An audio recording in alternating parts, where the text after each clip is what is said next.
let's continue talking about the gallbladder to discuss cholelithiasis, or gallstones.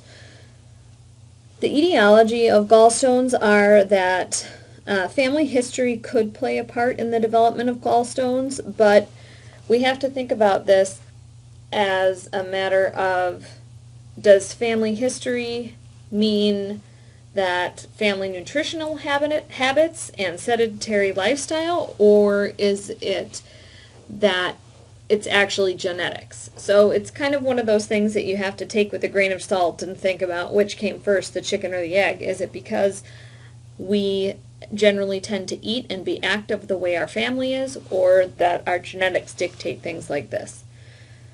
The highest frequency of gallstone production is in American Indian and Mexican American populations.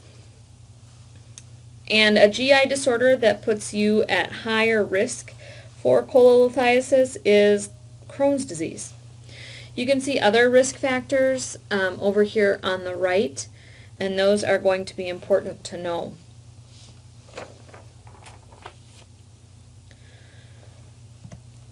Here is a diagram of gallstones, and you can see where the gallbladder hangs out right underneath the liver, with the common bile duct joining the cystic duct and the hepatic ducts. They go into the duodenum through the sphincter of Oddi. And then you can see the pancreas hanging out behind the stomach. Gallstones in the gallbladder generally are what obstruct the common bile duct and the cystic duct. They can be formed due to the abnormal metabolism of cholesterol and bile salts. They're made of cholesterol, bilirubin, bile salts, calcium, and proteins. Bacteria can collect around the stones, and that could lead to life-threatening suppurative cholangitis, which is essentially pussy bladder or bile duct. Gallstones are classified either as cholesterol stones, which are the most common in the U.S., and they form as a result of metabolic imbalances of cholesterol and bile salts, or pigment stones. Here is some imaging of gallstones. So gallstones can cause obstructive jaundice, but it doesn't have to necessarily only be gallstones, but we'll just use that as a segue. Obstructive jaundice is when the normal flow of bile into the duodenum is blocked. So what this does is it allows excessive bile salts to accumulate in the skin, leading to pruritus or itching and a burning sensation.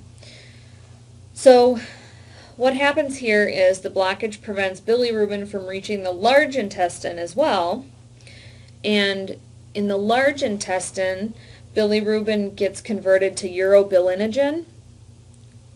When the urobilinogen when the bilirubin is not converted to urobilinogen, we see an increase in, we see a decrease in stool's brown color, which is why we see people who have liver and gallbladder diseases and obstructive jaundice have that stool that's clay colored.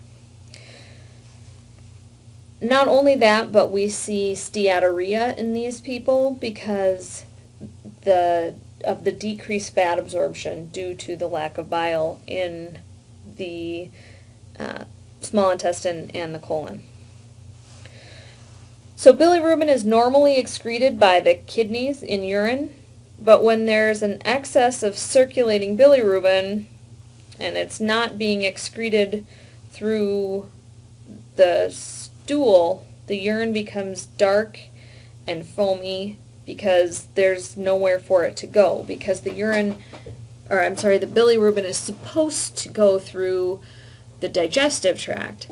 There's suddenly an increase of it, so we have an increase of bile in the urine, which makes the urine dark and brown and frothy. or foamy. Extrahepatic jaundice could be, and that, so essentially that just means outside of the liver.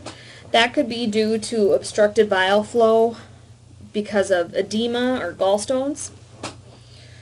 An intrahepatic obstructive jaundice is due to inflammation of the liver's bile ducts, and usually that's because of an increase of bilirubin